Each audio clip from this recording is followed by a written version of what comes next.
Hello, my dear students. Welcome to today's session on metals and non-metals.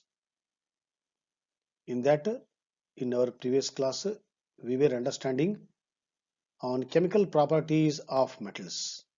Under that, reaction of metals with air, and second was reaction of metals with water. So after understanding two chemical properties of metals with air and the water, today we are going to understand one more property, that is reactions of metals with acids, which is very important. Okay, because there is one general rule that metals reacts with acids to give respective or the corresponding metallic salt and the hydrogen gas. So this is what general trend is there. So let us discuss today's trend on what? On reactions of metals with acids. So once again, I welcome you all for the today's session on metals and non-metals. Okay. What happens when metals react with acids? Metal reacts with dilute acids, respective salt and hydrogen gas are formed.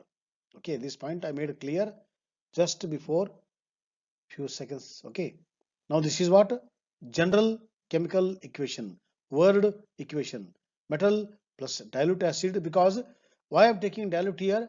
What is dilute acid? Let us recall the previous chapter, acids, bases and salt.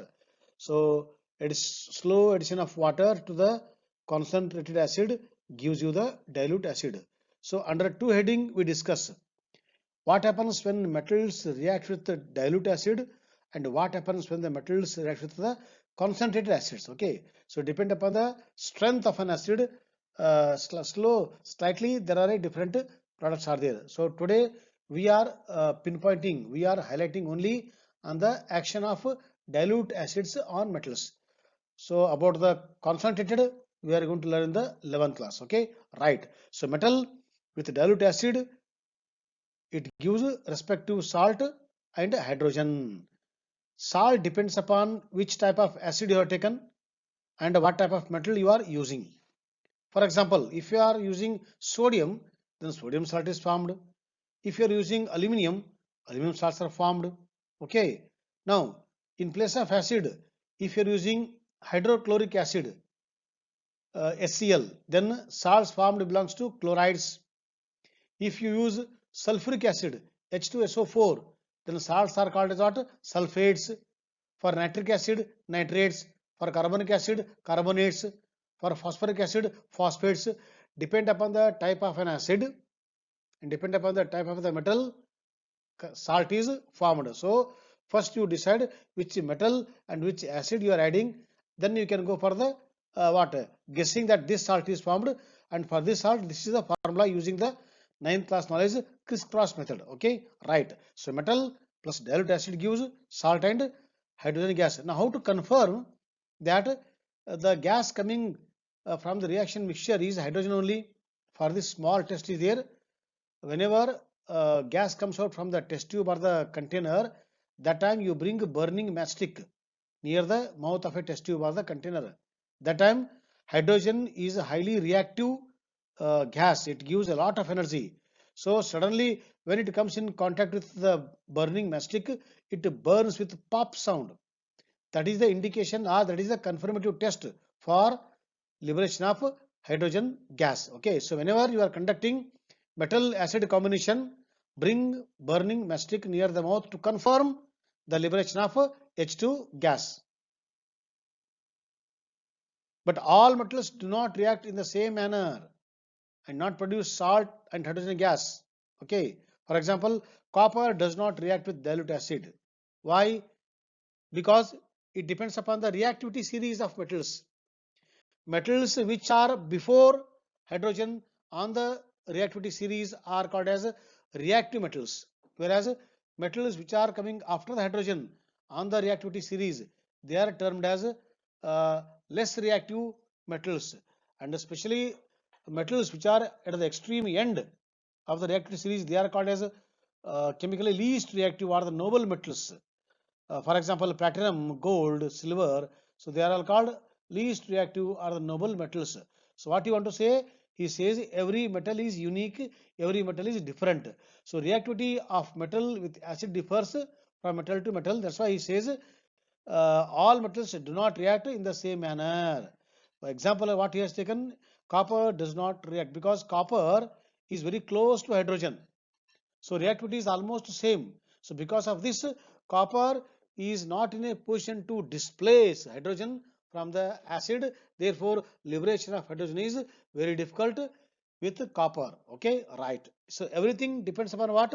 Reactivity of metals in comparison to what? Hydrogen. Now please see with sodium. What will you get? Sodium chloride and hydrogen gas. With sulfuric acid, what will you get? Corresponding salt acid, okay? Sodium sulfate and the hydrogen gas. Now with potassium, what will you get? Potassium chloride. Why? It is HCl. So which metal? Potassium. So potassium chloride. With sulfuric acid, it gives potassium sulfate. So you have to see which metal and which acid combination. That's all. Remember, don't forget to balance the chemical equation because according to the first chapter, okay, laws of chemical combination, atoms are neither created nor destroyed. This point you keep in the mind always. That's why you have to balance a chemical equation. Number of atoms before, number of atoms after should be the same, okay, and mass before, mass after is always constant. Now in the case of magnesium with HCl, magnesium chloride is the expected, whereas same magnesium with sulfuric acid, expected salt is magnesium sulfate.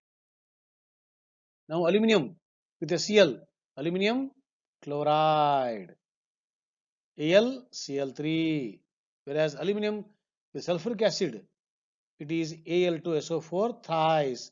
Why? Al is plus 3 ion, SO4 is 2 minus ion. When you crisscross, you will get Al2SO4 thrice. Formula depends upon the valency. Formula depends upon the charge on the ion. Okay, that you have to be very careful. Now, zinc with HCl, zinc chloride. Then zinc with sulfuric acid, zinc sulfate.